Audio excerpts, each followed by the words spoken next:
আজকে আমরা যেটা নিয়ে আলোচনা করব that is extra nuclear structure of atom.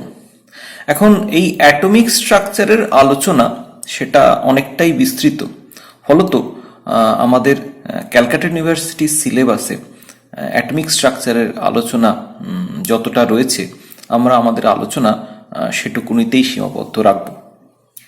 Calcutta ইউনিভার্সিটির সিলেবাসে প্রথমেই যে অংশটা আমাদের আলোচনার মধ্যে রয়েছে that is quantum numbers and their significance. তারপরে এরপরে রয়েছে শ্রোডিঞ্জার ওয়েভ ইকুয়েশন, তার সিগনিফিকেন্স, সাই স্কোয়ার এটসেট্রা।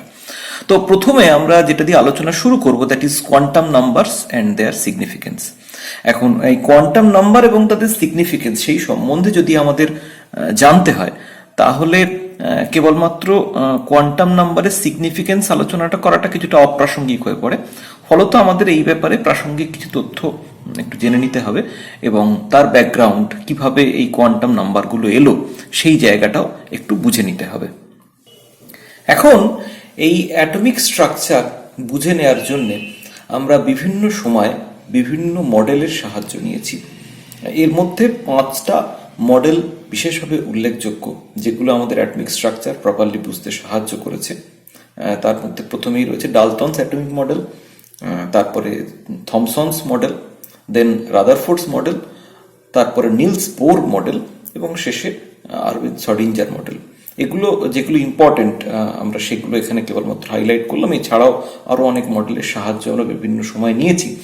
এই মডেলগুলো অ্যাকচুয়ালি আমাদের যেটা সাহায্য করে সেটা হচ্ছে কোনো একটা জিনিস যখন আমরা বুঝতে যাই তখন আমাদের চোখের সামনে যদি কোনো একটা ভিজুয়াল কিছু একটা থাকে তাহলে তার সঙ্গে কম্পেয়ার করে আমাদের একটা জিনিসকে বুঝতে সুবিধে হয়। তো এই অ্যাটমিক মডেলগুলো অ্যাকচুয়ালি আমাদের অ্যাটমের ভেতরে কিভাবে জিনিসগুলো রয়েছে, ইলেকট্রন, প্রোটন বা নিউট্রন, সেগুলো আমাদের বিভিন্ন সময় বুঝতে সাহায্য করেছে এবং এইভাবে এই মডেলের সাহায্যে আমরা আস্তে আস্তে অ্যাটমিক স্ট্রাকচার সেটা কীরকম সেটা বোঝার চেষ্টা করেছি। এই মডেলগুলোর সবকটারই নাম আমরা অলরেডি জেনেছি এবং এদের সবার সঙ্গেই প্রায় আমাদের পরিচিতি হয়ে গেছে স্কুল লেভেলে। তো এখানে আমরা যেটা দিয়ে শুরু করব, এই প্রত্যেকটি মডেলের আলোচনা আমরা করব না, আমরা যেটা দিয়ে শুরু করব that is Bohr's model which is a planetary model এবং সেইটা থেকে আমরা তারপরে শ্রোডিঞ্জার যে মডেল সেখানে আমরা যাব। তবে বোরস মডেলে যাওয়ার আগে আমাদের একটু সেই সময়ের পরিপ্রেক্ষিতটা জেনে নিতে হবে। তার মানে কোন জায়গায় দাঁড়িয়ে আমরা বোরস মডেল নিয়ে আলোচনা করছি। 1882 সালে it was the beginning of a new era in the analysis of the spectra। যখন আমরা অ্যাটমিক স্পেকট্রার অ্যানালিসিসের জন্য একটা গ্রেটিং তার প্রয়োজনীয়তা অনুভব করলাম for the accurate measurement of wavelength. এরপরে 1885 সালে বামার ডিসকভার করলেন the law of hydrogen series, যেখানে আমরা হাইড্রোজেনের যে স্পেকট্রাল লাইনের ডিস্ট্রিবিউশন সেই ব্যাপারে আমরা একটা ধারণা পেলাম ফ্রম দ্য বামার্স লাইন। এরপরে 1888-তে রিডবার্গ তিনি অ্যাটমিক স্পেকট্রার জেনারেলাইজেশন করলেন এবং সেই জেনারেলাইজেশন থেকে আমরা একটা wavelength of the spectral line বিভিন্ন কেমিক্যাল এলিমেন্টসের ক্ষেত্রে কত ওয়েভলেংথ সেটা হবে তার একটা এক্সপ্রেশন আমরা ওনার কাজ থেকে পেলাম। 1908 এসে আমরা পেলাম রিচ কম্বিনেশন প্রিন্সিপাল, যেখানে আমরা বিভিন্ন স্পেকট্রাল লাইন, বিভিন্ন অ্যাটমের স্পেকট্রাল লাইন তাকে একটা জেনারেলাইজড ইকুয়েশন দিয়ে আমরা এক্সপ্রেস করতে পারলাম। এর পরবর্তীকালে 1913 খ্রিস্টাব্দে এসে আমরা পেলাম Bohr's theory which was proposed by Niels Bohr. তার মানে আমরা যেটা দেখতে পাচ্ছি যে বোরস থিওরেম আসার আগেই আমাদের স্পেকট্রাল লাইন তার ধারণা এসে গেছে। স্পেকট্রাল লাইনের যে ফাইনার স্প্লিটিং সেগুলো অলরেডি আমরা দেখতে পেয়েছি, কিন্তু সেই স্পেকট্রাল লাইন কেন অ্যাপিয়ার করছে সেই ব্যাপারে কোনো ধারণা নেই, তাদের যে ফাইনার স্প্লিটিং সেই ব্যাপারে কোনো ধারণা নেই। সেই জায়গায় দাঁড়িয়ে বোরস থিওরেম আমাদের একটা রাস্তা দেখালো যে কি করে এই অ্যাটমিক স্পেকট্রা তাকে ব্যাখ্যা করা যায়। এই বোর মডেলে যাওয়ার আগে আমরা একটু দেখে নিই হোয়াট আর দোজ বোরস পোস্টুলেট যার বেসিসে বোর তার অ্যাটমিক মডেল প্রপোজ করেছিলেন। সো বোর পস্টুলেট ফার্স্ট যেটা পস্টুলেট সেটা হচ্ছে electron rotates round the nucleus in some discrete orbit known as stationary state without emitting energy. So this is the first non classical approach, কারণ তার আগে পর্যন্ত ধারণা ছিল যে ইলেকট্রন যখন নিউক্লিয়াসের চারিদিকে রোটেট করছে তখন এটা কন্টিনিউয়াসলি এনার্জি এমিট করছে, এবং সেই মডেল অনুযায়ী রাদারফোর্ডের যে মডেল, সেই মডেল অনুযায়ী যে সিচুয়েশনটা ক্রিয়েটেড হচ্ছিল সেখানে আমরা দেখছিলাম যে ইলেকট্রন ইভেনচুয়ালি নিউক্লিয়াসের ওপর এসে পড়ে যাওয়ার কথা। তো সেখান থেকে প্রথম আমরা একটা ডেভিয়েশন দেখতে পেলাম, যেখানে আমরা দেখলাম যে যখন ইলেকট্রন নিউক্লিয়াসের চারিদিকে রোটেট করছে তখন সেটা কিন্তু কোনো এনার্জি অ্যাবজর্ব বা এমিট করছে না। So with the introduction of the idea of the stationary state আমরা প্রথম আমাদের ক্লাসিক্যাল অ্যাপ্রোচ থেকে ডেভিয়েট করলাম। সেকেন্ড পস্টুলেটে বোর যেটা বললেন, the angular momentum of an electron in a stationary state mvr is equal to nh/2π। তার মানে আমরা দেখলাম যে প্রথমে আমরা স্টেশনারি স্টেটের আইডিয়াটা পেলাম যে ইলেকট্রন নিউক্লিয়াসের চারিদিকে কিছু নির্দিষ্ট পাথে রোটেট করছে। এখন এই ধরনের পাথ অসংখ্য হতে পারে, ইনফাইনাইট নাম্বার অফ পাথ হতে পারে, কিন্তু অবভিয়াসলি সবকটা পাথে ইলেকট্রন মুভ করতে পারবে না। তাহলে কোন পাথগুলো ইলেকট্রন ফলো করবে সেটা বোর তার সেকেন্ড পস্টুলেটে স্পেসিফাই করে দিলেন, যে পাথে অ্যাঙ্গুলার মোমেন্টামটা ইন্টিগ্রাল মাল্টিপল অফ h/2π হবে কেবলমাত্র সেই পাথগুলোই অ্যালাউড পাথ, বাকি অন্য যে পাথ সেগুলো ইলেকট্রন ফলো করে নিউক্লিয়াসের দিকে রোটেট করতে পারবে না। তার মানে প্রথমে ফার্স্ট পস্টুলেটে আমরা প্রথমে আইডিয়া অফ স্টেশনারি স্টেট পেলাম, সেকেন্ড পস্টুলেটে এসে সেই স্টেশনারি স্টেটের লোকেশন আমরা পেলাম। এরপরে আমরা চলে যাব পরে থার্ড পস্টুলেটে, যেটায় বলা হচ্ছে যে when an electron jumps from an orbit to the other, the difference in energy of electron in those orbit is either emitted or absorbed। তার মানে এক্ষেত্রে আমরা ইলেকট্রনিক ট্রানজিশনের ফলে যে এনার্জি এমিশন হবে অথবা লোয়ার অরবিটাল থেকে হায়ার অরবিটালে গেলে যে এনার্জির অ্যাবজর্পশন হবে সেই আইডিয়াটা পেলাম। তার মানে এখান থেকে আমাদের প্রথম অ্যাটমিক স্পেকট্রা কিভাবে ডেভেলপ করতে পারে সেই জায়গায় একটা আইডিয়া ডেভেলপ আমাদের করলো। এখন প্রশ্ন হচ্ছে এই বোরস থিওরি থেকে আমরা কিসের আইডিয়া পেতে পারি? প্রথমত অ্যাটমিক রেডিয়াস। আমরা বোরের সেকেন্ড পস্টুলেট থেকে জানি যে mvr is equal to nh/2π। আবার আমরা এটাও জানি যে the attractive force between the nucleus and the electron সেটা কুলম্বস ল অনুযায়ী গভর্ন হয়, এবং সেই কুলম্বস ল অনুযায়ী দেখতে গেলে এদের মধ্যে যে অ্যাট্রাকটিভ ফোর্স সেটাকে আমরা এক্সপ্রেস করতে পারি অ্যাজ Ze²/4πε0r², যেখানে Ze হচ্ছে নিউক্লিয়াসের চার্জ, E হচ্ছে ইলেকট্রনিক চার্জ। এবং এই যে নিউক্লিয়াস এবং ইলেকট্রনের মধ্যে যে অ্যাট্রাকশন সেটা কাউন্টার ব্যালেন্স হচ্ছে by the centripetal force which actually arises due to the movement of the electron in the circular orbit। ফলত এই সেন্ট্রিফিউগাল ফোর্স এবং সেন্ট্রিপেটাল ফোর্স এই দুটো ব্যালেন্স হচ্ছে, ফলত এই যে attractive force that is balanced by the centripetal force mv²/r। ফলত এই দুটো ফোর্সকে আমরা যদি ইকুয়েট করি এবং সেখান থেকে আমরা আর এর একটা এক্সপ্রেশনে এসে পৌঁছতে পারি which is nothing but n²h²ε0/Ze²πm। ফলত এখান থেকে আমরা তাহলে আর এর একটা ধারণা বা অ্যাটমিক রেডিয়াসের একটা ধারণা পেতে পারি, যেখান থেকে আমরা দেখতে পাই যে কোনো একটা অ্যাটমের ক্ষেত্রে জেড বা অ্যাটমিক নাম্বার যত ইনক্রিজ করবে তত তার রেডিয়াস ডিক্রিজ করবে, বা অন্যভাবে আমরা যদি দেখি তাহলে এন বা প্রিন্সিপাল কোয়ান্টাম নাম্বার যত বাড়বে তত তার রেডিয়াস তত ইনক্রিজ করবে। সেকেন্ডলি, বোর পস্টুলেট থেকে আমরা কোনো একটা পার্টিকুলার অরবিটে কোনো একটা ইলেকট্রনের ভেলোসিটির ব্যাপারে একটা ধারণা পাই। বোরের সেকেন্ড পস্টুলেট থেকে আমরা জানি যে mvr is equal to nh/2π, এবং আর এর যে ভ্যালু সেটা আমরা এর আগেই ডিরাইভ করেছি। সো সেই আর এর ভ্যালু যদি আমরা সাবস্টিটিউট করে দিই বা আর এর যে এক্সপ্রেশন সেটা যদি আমরা সাবস্টিটিউট করে দিই, তাহলে আমরা সেখান থেকে যেটা পাই যে কোনো একটা পার্টিকুলার অরবিটে একটা ইলেকট্রনের velocity that is equal to Z e square by 2NH epsilon 0। তাহলে এখান থেকে আমরা যেটা পাচ্ছি যে কোনো একটা এলিমেন্টের ক্ষেত্রে তার অ্যাটমিক নাম্বার যত ইনক্রিজ করছে তত ইলেকট্রনের ভেলোসিটি ইনক্রিজ করছে, আবার অন্যদিকে যত প্রিন্সিপাল কোয়ান্টাম নাম্বার ইনক্রিজ করছে তত তার ভেলোসিটি ডিক্রিজ করছে।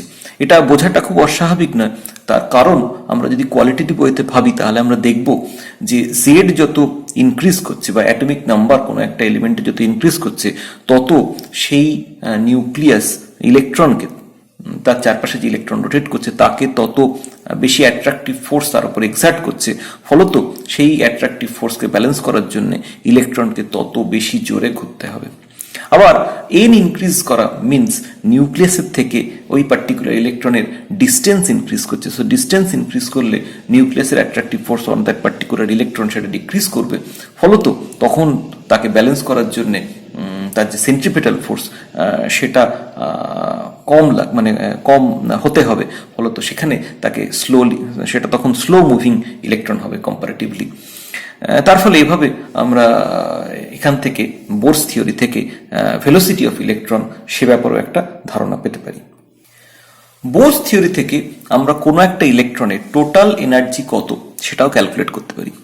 একটা ইলেকট্রনের এনার্জির মধ্যে দুটো কম্পোনেন্ট রয়েছে, তার পোটেনশিয়াল এনার্জি এবং তার কাইনেটিক এনার্জি। প্রথমে আমরা যদি পোটেনশিয়াল এনার্জির কথা ভাবি তাহলে সেটা হচ্ছে the amount of work done by the conservative force. তার মানে এক্ষেত্রে একটা ইলেকট্রনকে ইনফাইনাইট ডিস্টেন্স থেকে কোনো একটা অরবিট অফ রেডিয়াস আর সেখানে আনতে যে পরিমাণ ওয়ার্ক ডান করতে হবে তাহলে সেটাই হবে তার মধ্যে যেটা পোটেনশিয়াল এনার্জি হিসেবে স্টোর থাকবে তার পরিমাণ। এখন আমরা জানি work done means force into displacement, তার মানে তার উপর যে ফোর্স কোন একটা ইলেকট্রনের উপর যে ফোর্স অ্যাক্ট করছে that is Z square by 4πε0 r square. তাহলে এটার সঙ্গে আমরা যদি ডিস্টেন্সকে গুণ করি তাহলে সেক্ষেত্রে আমরা টোটাল ওয়ার্ক ডান কত সেটা আমরা পাবো। তবে এক্ষেত্রে ডাইরেক্টলি ডিসপ্লেসমেন্ট এটা দিয়ে গুণ করার মধ্যে একটু সমস্যা আছে, তার কারণ হচ্ছে ইনফাইনাইট থেকে আর ডিস্টেন্স অব্দি কোনো একটা ইলেকট্রনকে যদি আমরা নিয়ে আসি তাহলে সেক্ষেত্রে আমরা দেখতে পাবো যে এই দুটো লিমিটের মধ্যে যে ফোর্স সেটা চেঞ্জ করে যাচ্ছে। সেই জন্যে টোটাল যে ওয়ার্ক ডান সেটা পেতে গেলে আমাদের যেটা করতে হবে এই যে ফোর্স সেটাকে আমরা যদি ইলেকট্রনটাকে প্রত্যেক স্টেজে খুব ইনফিনিটেসিমালি স্মল ডিস্টেন্স মুভ করাই দ্যাট মিনস ডিআর পরিমাণ, এবং তাহলে প্রত্যেকটা স্টেজে আমরা কতটা করে ওয়ার্ক ডান হচ্ছে সেটা আমরা পাবো এবং ধরে নিতে পারি আমরা যে within the small distance the force remains constant. ফলত এই টোটাল সিস্টেমটাকে যদি আমরা ইন্টিগ্রেট করি তাহলে আমরা টোটাল যে ওয়ার্ক ডান সেটা পেতে পারবো। সো এইভাবে আমরা যেটা পেতে পারি যে পোটেনশিয়াল এনার্জির পরিমাণ that is minus Z square by 4πε0, যেখানে আমরা এটাকে ইন্টিগ্রেট করছি from r is equal to infinity to r is equal to r distance, that means infinity থেকে আমরা একটা ইলেকট্রনকে আর ডিস্টেন্সে নিয়ে আসছি। অন্যদিকে কাইনেটিক এনার্জি আমরা জানি that is half MV square. So MV স্কোয়ারের এক্সপ্রেশন থেকে আমরা যেটা পেতে পারি যে কাইনেটিক এনার্জি পরিমাণ একটা ইলেকট্রনের ক্ষেত্রে জেড স্কোয়ার বাই 8πε0 আর।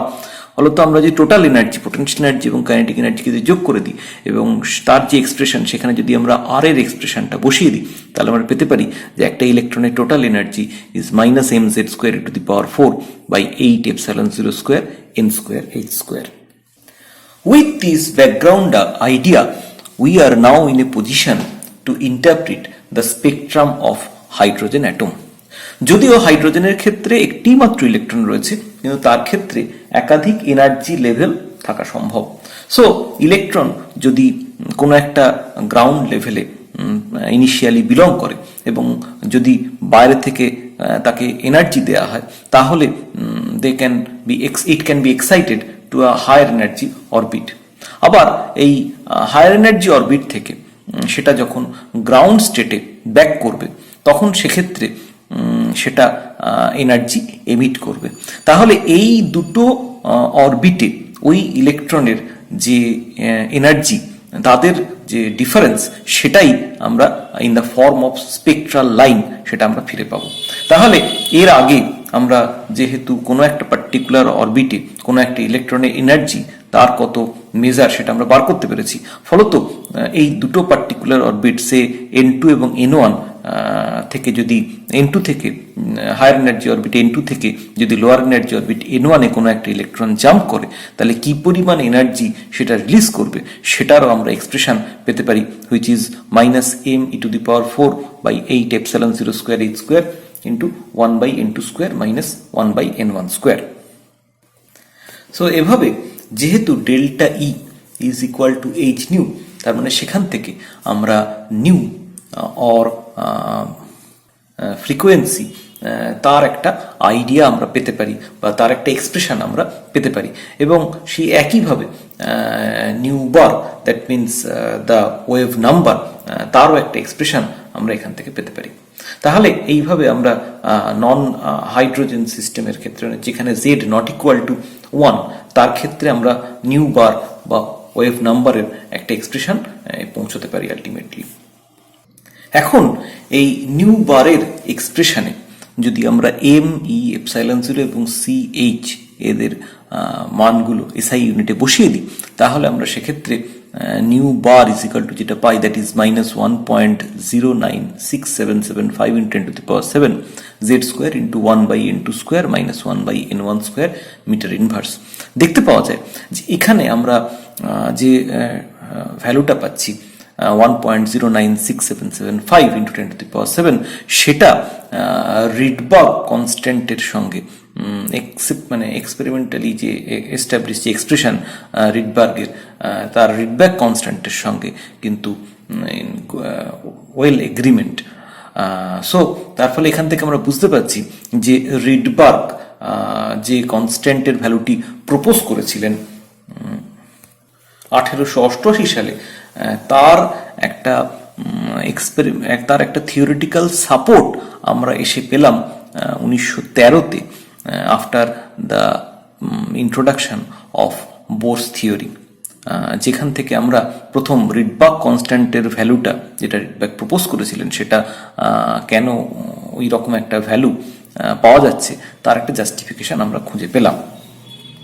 শুধু এটাই নয়, এই বোরস থিওরি থেকে যে আমরা ওয়েভ নাম্বারের যে এক্সপ্রেশনটা আমরা পাচ্ছি সেটা থেকে আমরা N1 এবং N2-র বিভিন্ন ভ্যালুর জন্য আমরা বিভিন্ন অ্যাটমিক স্পেকট্রাল লাইন পেতে পারি, যেগুলো পরবর্তীকালে দেখা গেছে যে বিভিন্ন সময় আবিষ্কৃত হয়েছে এবং সেগুলো আমাদের বোরস থিওরি থেকে যে ভ্যালুগুলো প্রেডিক্ট করা হয়েছিল তার সঙ্গে গুড এগ্রিমেন্ট। সো তার ফলে সেখান থেকে আমরা এই বোরস থিওরি তার যে সাফল্য মানে সেটা যে সাকসেসফুলি এই অ্যাটমিক স্পেকট্রাল লাইন তার প্রেজেন্স সেগুলোকে এক্সপ্লেন করতে পারছে সেটা আমরা বুঝতে পারি। এই জায়গায় দাঁড়িয়ে আমরা একটু বোরস থিওরির মেরিটগুলো বুঝে নেওয়ার চেষ্টা করি। যদিও বোরস থিওরি নন ক্লাসিক্যাল, কিন্তু it is successful in it's application to explain hydrogen atom or hydrogen like system. যদিও পরবর্তীকালে বোরস থিওরির অনেক রকম রিভিশন আমরা দেখতে পাবো, কিন্তু the basic postulate and the condition of quantization of angular momentum, that is mvr is equal to nh by 2 pi, is still valid. Secondly, Bohr's theory is successfully explained the radius, angular momentum, total energy, kinetic energy, potential energy, Rydberg constant, etc. যার অনেকগুলোই ইতিমধ্যেই আমরা calculate করে দেখেছি এবং যে এক্সপ্রেশনগুলো still আমরা use করি to calculate the radius or total energy of an electron.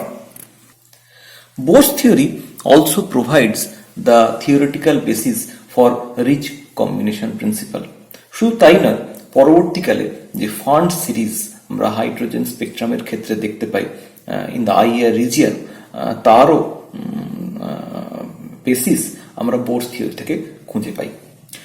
এর সঙ্গে সঙ্গে আমরা জানি যে প্রত্যেকটা ইলেকট্রনের দু ধরনের প্রপার্টি রয়েছে, একটা হচ্ছে তার ওয়েভ প্রপার্টি, একটা হচ্ছে তার ওয়েভ নেচার, একটা হচ্ছে তার পার্টিকেল নেচার। এই যে ওয়েভ পার্টিকেল ডুয়ালিটি সেটাও কিন্তু দেখতে পাওয়া যায় যে বোরস থিওরির সঙ্গে কমপ্লাই করে। তার কারণ এই কোনো একটা ইলেকট্রনের যে ওয়েভ নেচার, যেটাকে আমরা ডি ব্রগলি হাইপোথিসিস এর সঙ্গে মেলাতে পারি, তো সেটা এই ডি ব্রগলি হাইপোথিসিস কিন্তু বোরস কন্ডিশনকে খুব সাকসেসফুলি রিপ্রোডিউস করে। তো সেখান থেকে বোঝা যায় যে এই বোরস থিওরি কিন্তু wave particle duality for an electron তার সঙ্গেও কিন্তু কমপ্লাই করে। কিন্তু এতগুলো মেরিট থাকা সত্ত্বেও বোর থিওরি কিন্তু কিছু লিমিটেশনস রয়েছে। Bohr's theory is limited to the application of hydrogen and hydrogen like system, that is many proton one electron system. আমরা এই স্টেটমেন্টটা হয়তো এর আগেও অনেক ক্ষেত্রে দেখেছি, কিন্তু এর তাৎপর্য আমরা সবসময় বুঝতে পারি না। তার কারণ হচ্ছে যখনই আমরা মাল্টি প্রোটন মাল্টি ইলেকট্রন সিস্টেমের ক্ষেত্রে যাই, তখন সেক্ষেত্রে শুধুমাত্র প্রোটনের সঙ্গে বা নিউক্লিয়াসের সঙ্গে ইলেকট্রনের অ্যাট্রাকটিভ ফোর্সটাই যে একমাত্র ফোর্স তা কিন্তু নয়, তার সঙ্গে সঙ্গে ইন্টার ইলেকট্রনিক রিপালসিভ ফোর্স সেটাও কিন্তু অপারেটিভ থাকে। ফলত টোটাল যে সিস্টেমের এনার্জি সেটা কিন্তু কেবলমাত্র প্রোটনের সঙ্গে ইলেকট্রনের অ্যাট্রাকশন বা নিউক্লিয়াসের সঙ্গে ইলেকট্রনের অ্যাট্রাকটিভ ফোর্সকে কনসিডার করলেই হবে না। কিন্তু আমাদের বোরস থিওরি থেকে আমরা যে energy expression pi for an electron, সেখানে কিন্তু কেবলমাত্র আমরা নিউক্লিয়াসের সঙ্গে ইলেকট্রনের অ্যাট্রাকশনের কথাই কনসিডার করি, ইন্টার ইলেকট্রনিক রিপালশনের কথা কনসিডার করি না। সো যেহেতু যেখানে কোনো রিপালসিভ টার্ম নেই, ফলত দেখতে পাওয়া যায় যে বোরস থিওরি সেটা কিন্তু মাল্টি প্রোটন মাল্টি ইলেকট্রন সিস্টেমের ক্ষেত্রে অ্যাপ্লিকেবল নয়। It is only applicable for many proton one electron system. শুধু তাই না, এর সঙ্গে সঙ্গে যদিও আমরা বোরস থিওরি থেকে অ্যাটমিক স্পেকট্রাল ডাটা সেটাকে তার প্রেজেন্স সেটাকে সাকসেসফুলি এক্সপ্লেন করতে পারি, কিন্তু the occurrence of closely spaced line, that means the splitting of the principal line into bands in case of alkali metal, সেটা কিন্তু আমরা ব্যাখ্যা করতে পারি না। As well as Bohr's theory oversimplifies the structure of the atom with the concept of discrete circular orbit. তার কারণ যখনই আমরা ডিসক্রিট সার্কুলার ইলেকট্রনিক অরবিটের কথা কনসিডার করছি, তার মানে আমরা সেখানে ধরে নিচ্ছি যে অ্যাটমটা আমরা কনসিডার করছি বা যে অ্যাটমিক স্ট্রাকচারটা আমরা কনসিডার করছি দ্যাট ইজ 2 ডাইমেনশনাল। বাট আমরা জানি যে অ্যাকচুয়ালি ইট ইজ 3 ডাইমেনশনাল। তার ফলে সেখানে আমাদের একটা মেজর লিমিটেশনস রয়েছে বোরস থিওরি। এটা কিন্তু একটা অ্যাটমের 3 ডাইমেনশনাল যে মডেল সেটাকে কিন্তু অ্যাকাউন্ট ফর করতে পারে না বা সেটাকে ইনক্লুড করতে পারে না। শুধু এটাই নয়, Bohr's theory cannot provide any theoretical explanation for the Zeeman and the Stark effect. আমরা জানি যে in presence of magnetic or electric field একটা স্পেকট্রাল লাইন আর ফাইনাল লাইনে স্প্লিট করে যায়, কিন্তু এই স্প্লিটিং কেন হয় সেটার কিন্তু কোনো ব্যাখ্যা আমরা বোরস থিওরি থেকে পেতে পারি না। শুধু তাই নয়, আমরা বোরস থিওরিতে দেখেছি ফ্রম দ্য সেকেন্ড পস্টুলেট যে quantisation of angular momentum, that means mvr is equal to nh/2π, কিন্তু এই h/2π এর ইন্টিগ্রাল মাল্টিপ্লের সঙ্গে অ্যাঙ্গুলার মোমেন্টাম কেন সমান হবে তার কিন্তু কোনো জাস্টিফিকেশন আমরা বোরস থিওরিতে পাই না। শুধু তাই না, বোরস থিওরি থেকে সেটা আমরা দেখতে পাই যে it fails to comply with the Heisenberg uncertainty principal.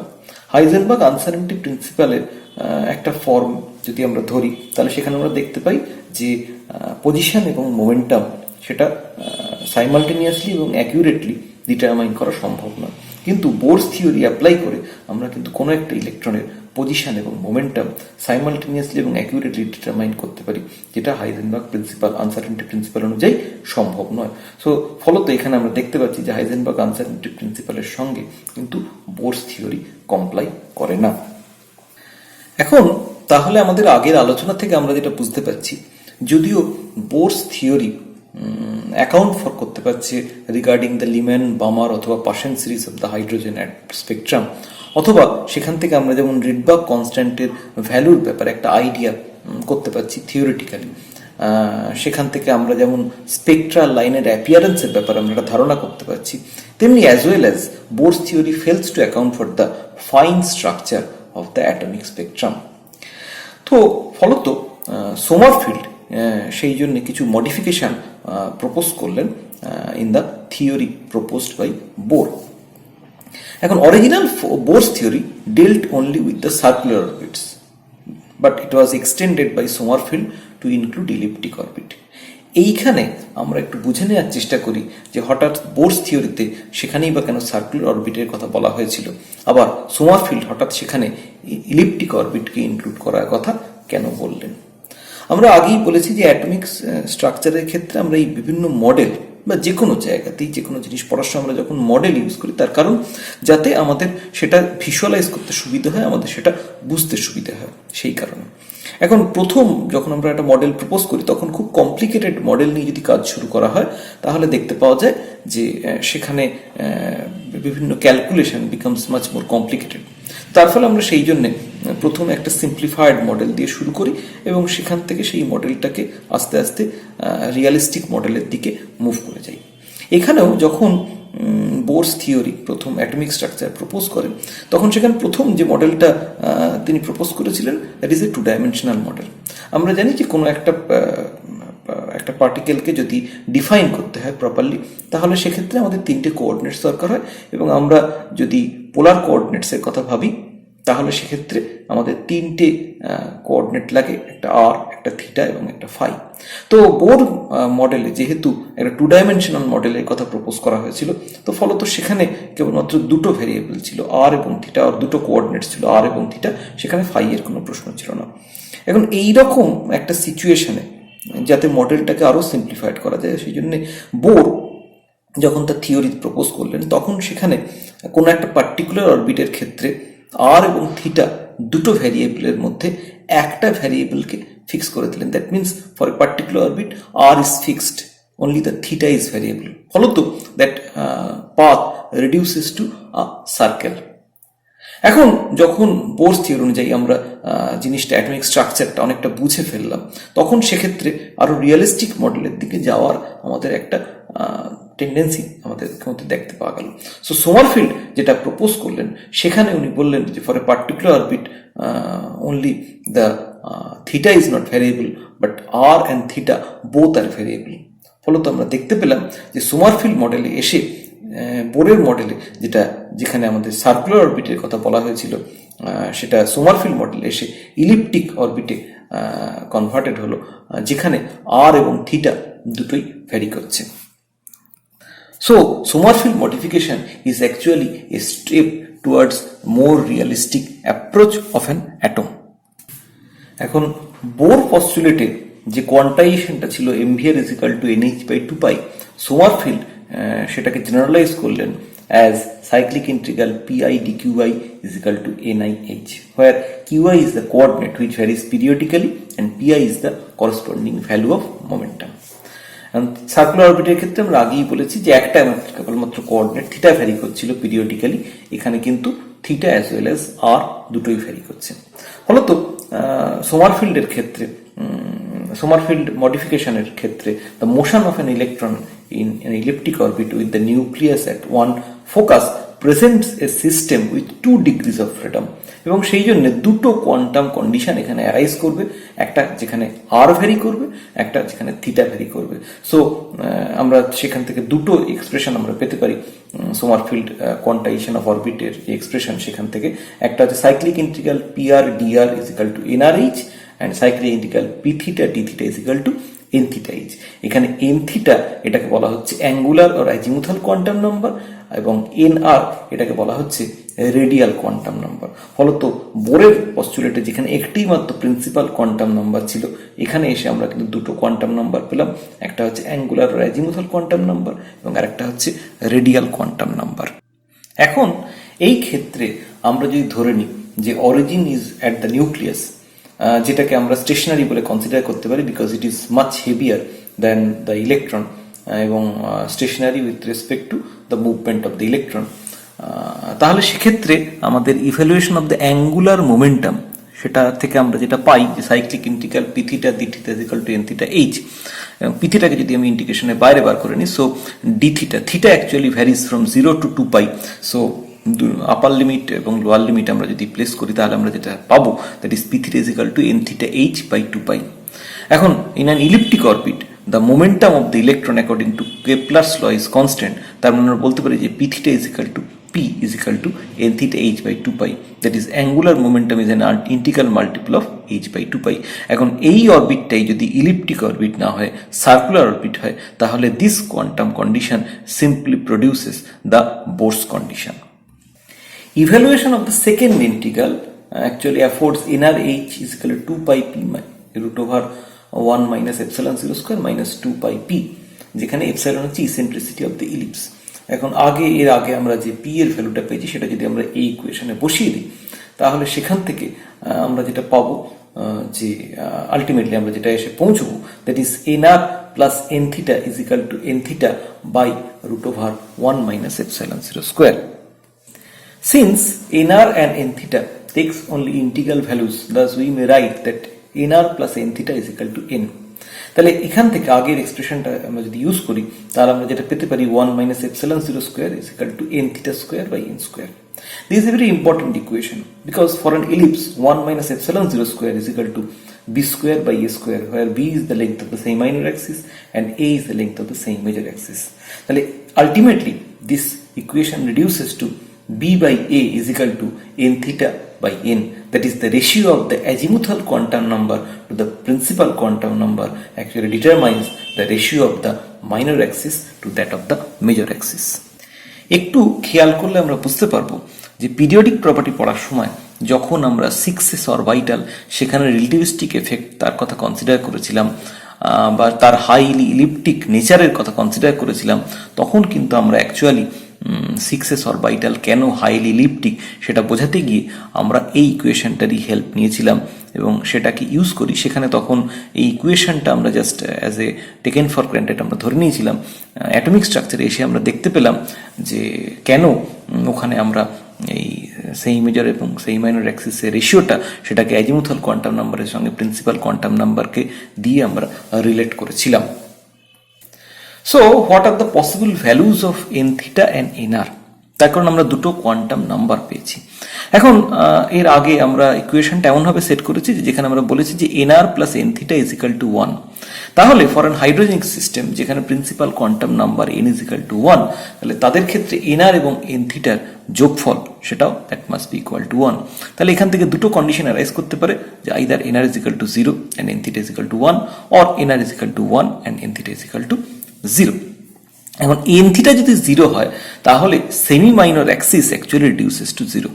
এটা আমরা যদি এখানে ডিরাইভ করিনি, কিন্তু আমরা এটা যদি আমরা ডিটেল ডেরিভেশন করি তাহলে আমরা দেখতে পাবো যে according to Sommerfeld theory energy of an electron in an orbit having the principal quantum number n is equal to minus 2 pi square z square to the power 4 m by n square এবং evaluation of the length of the same major axis a is given by n square h square by 4 pi square e square mz। তাহলে ফলত constant টার্মগুলোকে যদি আমরা আলাদা করে নিই তাহলে আমরা লিখতে পারি a is equal to simply a1 into n square by z। তার মানে semi major axis length is dependent only on the principal quantum number, does not dependent on the azimuthal quantum number, whereas b তার যে expression সেটা থেকে আমরা যেটা পাই that is equal to n theta h square into root over 1 minus epsilon square by 4 pi square e square mz। That means এখানেও আমরা যদি কনস্ট্যান্ট টার্মগুলোকে আলাদা করে নিই তাহলে যেটা পাবো যে a1 is equal to b is equal to a1 into n into n theta by z। তার মানে এক্ষেত্রে আমরা দেখতে পাচ্ছি যে সেমি মাইনর অ্যাক্সিসের লেংথ সেটা কিন্তু n এবং n থিটা দুজনের উপর dependent. So if n theta becomes 0 then the semi minor axis actually reduces to 0 and semi minor axis 0 হয়ে যাওয়া মানে হচ্ছে it represents a periodic motion in the form of a straight line through the nucleus. So n theta can never be 0 and condition 2 is not valid. তার মানে এখান থেকে আমরা যেটা বলতে পারি যে n থিটার যে lowest value possible that is equal to 1 এবং ইট কনসিকুয়েন্টলি শোস যে nr এর ক্ষেত্রে হাইয়েস্ট যে ভ্যালুটা হওয়া সম্ভব দ্যাট ইজ n-1। তার ফলে এই টেবিলে আমরা যেটা দেখতে পাচ্ছি যে nr এবং n থিটার value for non hydrogenic system যেখানে n ইজ ইকুয়াল টু 1 নয় বা n is equal to n বা for higher principal quantum number তার ক্ষেত্রে n থিটা এবং nr এর ভ্যালু কিভাবে ভ্যারি করবে। This shows that there may be different types of ellipse because আমরা জানি যে এলিপসের এসেন্ট্রিসিটি এন থিটা এবং এন এর ওপর ডিপেন্ডেন্ট। তার মানে এক্ষেত্রে আমরা দেখতে পাবো যে আমরা এখানে ডিফারেন্ট টাইপস অফ এলিপস পাবো এবং যার মধ্যে এন থিটা যখন এন এর সঙ্গে সমান হবে, তার মানে এন থিটা যখন এন হবে তখন সেক্ষেত্রে length of the same major এবং same minor axis become equal and it produces a circle. তার মানে সার্কেল হচ্ছে সেই সিচুয়েশন যেখানে এন থিটার ভ্যালু এন এর সঙ্গে 1. With the introduction of the vector atom model, n theta is actually replaced by L such that L is equal to n theta minus 1. So ফলত এখন আমরা যেটা দেখতে পাই যে L can vary from 0 to n minus 1. এখন Sommerfeld proposition of the elliptic orbit although alters the path of the electron considerably. আমরা দেখেছি যে বোরস থিওরিতে যেটা ছিল সার্কুলার অরবিট সেটা এখানে এসে হয়ে গেল ইলিপ্টিক orbit. But however it fails to affect the energy state and the energy of the electron. তার কারণ এর আগেই আমরা যে এনার্জি এক্সপ্রেশনটা দেখলাম অ্যাকর্ডিং টু সোমারফিল্ড মডিফিকেশন, সেখানেও আমরা দেখছি যে একটি মাত্র কোয়ান্টাম নাম্বার সেখানে প্রেজেন্ট, দ্যাট ইজ এন। সেখানে কিন্তু এনআর এবং এন থিটা তারা আলাদাভাবে বা ইন্ডিভিজুয়ালি প্রেজেন্ট নেই। তার মানে সোমারফিল্ড মডিফিকেশন অনুযায়ীও কোনো একটা ইলেকট্রনের এনার্জি কেবলমাত্র ওই ইলেকট্রনের প্রিন্সিপাল কোয়ান্টাম নাম্বারের উপর ডিপেন্ডেন্ট। তার মানে আমরা যেটা দেখতে পাচ্ছি যে বোরস থিওরি অনুযায়ী সেখানে আমাদের যে এনার্জি এক্সপ্রেশন, এখানেও এনার্জি এক্সপ্রেশনের নেচারটা অ্যাটলিস্ট ইন প্রিন্সিপাল সেম। তার মানে নতুন একটা কোয়ান্টাম নাম্বার ইন্ট্রোডিউস হওয়া সত্ত্বেও কিন্তু আমরা কোনো নতুন এনার্জি লেভেল পাচ্ছি না। ফলত যে প্রবলেমটা বোরস থিওরির ক্ষেত্রে আমাদের ছিল, দ্যাট ইজ আমরা সেখানে ফাইনার লাইন তার প্রেজেন্স আমরা ব্যাখ্যা করতে পারছিলাম না অ্যাকর্ডিং টু বোরস থিওরি, সেই প্রবলেমটা কিন্তু এখানেও রয়ে গেল। Even after the introduction of a new quantum number আমরা কিন্তু finer line in the spectral pattern সেটা কিন্তু আমরা ব্যাখ্যা করতে পারলাম না। ফলত যে প্রবলেমটা আমাদের বোরস থিওরিতে ছিল সেটা কিন্তু এখানেও রয়ে গেল। ফলত আমাদের আরও নতুন কোনো কোয়ান্টাম নাম্বার বা নতুন কোনো অ্যাপ্রোচ সেটা প্রয়োজনীয় হয়ে পড়ল। আমরা দেখতে পেলাম যে বোরস থিওরি এবং সোমারফিল্ড মডিফিকেশন আমাদের পুরোটা ক্লিয়ার পিকচার দিতে পারলো না, that gives only a partial picture. তো এখান থেকেই আমাদের যে পরের দিনের যে পড়া সেই জায়গাটা আমরা শুরু করব। আমরা বোঝার চেষ্টা করব যে এখানে এখনো পর্যন্ত আমরা 2 ডাইমেনশনাল অ্যাটম মডেলে স্টিক করে আছি, এরপরে 3 ডাইমেনশনাল অ্যাটম মডেল সেখানে কি করে আমরা কি করে সেটা আমরা পৌঁছলাম বা সেখানে কি কি নতুন কোয়ান্টাম নাম্বার আমরা পেলাম যার সাহায্যে আমরা যে জিনিসগুলো আমরা বোরস থিওরি দিয়ে বা সোমারফিল্ড মডিফিকেশন দিয়ে ব্যাখ্যা করতে পারিনি সেগুলো কি করে আমরা ব্যাখ্যা করতে পারলাম। ফলত আমাদের এই কোয়ান্টাম নাম্বার সেগুলো কিভাবে এলো সেগুলো আমরা বুঝতে পারলাম, সেগুলো আমরা বোঝার চেষ্টা করব এবং তাদের যে সিগনিফিকেন্স সেটা আমরা বোঝার চেষ্টা করব। এখন অবধি আমরা যেটা পেলাম সেটা হচ্ছে প্রিন্সিপাল কোয়ান্টাম নাম্বার এন পেলাম এবং azimuthal quantum number N theta পেলাম। আমরা এনআর এর কথাটা আলাদা করে উল্লেখ করছি না, তার কারণ এন এবং এন থিটা দুটো পাওয়া মানে দুটো ভ্যালু যদি আমাদের জানা থাকে তাহলে সেক্ষেত্রে এনআর এর ভ্যালুটা অটোমেটিক্যালি জানা থাকবে। তার কারণ আমরা জানি যে N theta plus NR is equal two N. So তিনটের মধ্যে যদি দুটো আমাদের জানা থাকে তাহলে তৃতীয়টা আমাদের পক্ষে জানা সম্ভব। সো তার ফলে আমরা দুটো কোয়ান্টাম নাম্বার এখনো পর্যন্ত পেয়েছি, এন এবং এন থিটা, অর রাদার পরবর্তীকালে হুইচ অ্যাকচুয়ালি রিডিউসেস টু এল। তো এন এবং এল প্রিন্সিপাল এবং অ্যাজিমুথাল কোয়ান্টাম নাম্বার, এই দুটো কোয়ান্টাম নাম্বার কোত্থেকে এলো তার একটা আইডিয়া আমরা পেলাম। এর পরবর্তী সময় আমরা দেখব এখান থেকে কি করে 3 ডাইমেনশনাল অ্যাটম মডেলে আমরা গেলাম এবং সেখানে নতুন আর কি কি কোয়ান্টাম নাম্বার পেলাম। শুধু তাই নয়, সেই কোয়ান্টাম নাম্বারগুলো আমাদের কি ইনফরমেশন, নতুন ইনফরমেশন আমাদেরকে দিল, হোয়াট আর দেয়ার সিগনিফিকেন্স, সেটাও আমরা সেখান থেকে বোঝার চেষ্টা করব।